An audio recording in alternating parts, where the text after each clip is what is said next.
Hi hello நண்பர்களே, எல்லோருக்கும் வணக்கம். நம்ம சேனலுக்கு ஃபஸ்ட் டைம் வந்திருக்கீங்கன்னா நம்ம சேனலை சப்ஸ்கிரைப் பண்ணி ஆளில் போடுங்க. அப்போ தான் வீடியோ வந்து உங்களுக்கு நோட்டிஃபிகேஷன் உடனுக்குடன் சேரும்.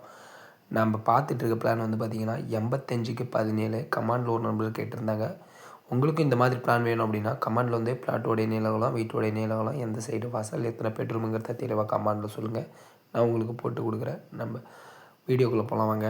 அதாவது பார்த்திங்கன்னா கார் பார்க்கிங் வந்து பார்த்திங்கன்னா 15.6 வரும். அதாவது 15.5 அதாவது வடக்கால சைடு சுவர் நீளத்தில் வந்து பார்த்திங்கன்னா 12 வந்துடும். எந்த சைடுன்னு பார்த்திங்கன்னா மேற்கால சைடும் கிழக்கு சைடும் பார்த்திங்கன்னா 12 வரும். ஸ்ட்ரெயிட்டாக போனால் ஹாலு ரைட் சைடில் பார்த்திங்கன்னா மொட்டை மாடிக்கு போகிற படிக்கிட்டு கமாண்டில் கேட்டிருந்த நம்பர் ஹாலுக்குள்ளே இருந்து போகிற மாதிரி படிக்கிட்டு வேணும்னு சொல்லி கமாண்டில் கேட்டிருந்தாங்க. நம்ம அதுதான் பார்த்துட்ருக்கோம்.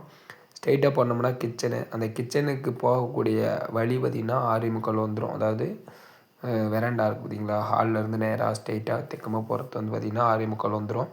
கிச்சனு வந்து பார்த்திங்கன்னா 12க்கு 6.25 வந்துடும். பெட்ரூம் வந்து பார்த்திங்கன்னா 8க்கு 12, அது மேற்கு சைடு 12ம் தெற்கு சைடும் வடக்கு சைடும் பார்த்திங்கன்னா 8 வந்துடும். அதுக்கும் அட்டாச் பாத்ரூம் கொடுத்துருக்கேன். அது வந்து 5க்கு 8 வந்துடும். அதாவது கிழக்கு சைடு வர்ற செவரு அப்படின்னா அது 4 இன்ச்சு செவராக தான் வைக்கணும். அப்படி தான் 5 வரும்.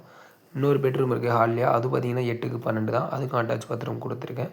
சாமி ரூம் வந்து பார்த்திங்கன்னா முன்னாடியே ஒரு பெட்ரூம் கொடுத்தீங்களா ஹாலில், அந்த இடத்துல நீங்கள் கபோர்டில் ஸ்டைலாக பண்ணிக்கலாம். இல்லை செல்ஃப் வச்சு இந்த மாதிரி பண்ணுறதாலும் பண்ணிக்கலாம். வீடியோ பிடிச்சிருந்தது அப்படின்னா ஒரு லைக் போட்டு சேனலை சப்ஸ்கிரைப் பண்ணி சப்போர்ட் பண்ணுங்கள்.